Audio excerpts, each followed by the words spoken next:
అసలు ప్రపంచ పాపాలన్నీ, సర్వమానవాళి పాపాలన్నీ భరించి, అందరి శాపము భరించి, రోషము కలిగిన దేవుడు, బలవంతుడైన దేవుడు వద్దకు తేబడిన గొర్రె పిల్ల మౌనంగా ఉన్నాడు కదా.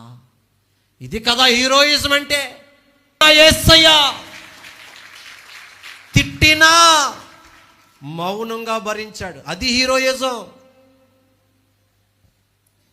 మన అందరినీ, మన పాపాలను భరించి గొర్రె పిల్లగా మౌనంగా ఉండిపోయాడు, అది హీరోయిజం.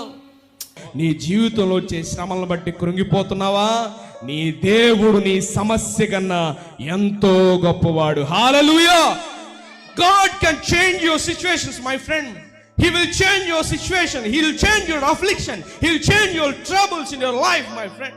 దేవుడు ఖచ్చితంగా నీ ప్రతికూల పరిస్థితుల్ని ఆయన మార్చదగిన వాడు. ఆయనకు అసాధ్యమైనది ఏది లేదు. నీ యొక్క దుఃఖాన్ని ఆయన నాట్యముగా మార్చే దేవుడు. నీ కన్నీటిని తుడిచివేసి శాశ్వత కాలం ఆనంద బాష్పాలతో నింపే మహోన్నతుడు నువ్వు నేను కూడా కలిగి ఉన్నావు. నీ సహోదరుడు నీతోనే మాట్లాడుతున్నాడు. దేవుడు నీ తోడున్నాడు, దేవుడు నీ పక్షాన ఉన్నాడు. ఆయన ఖచ్చితంగా నీ ప్రతి పరిస్థితిని కూడా మార్చే దేవుడు.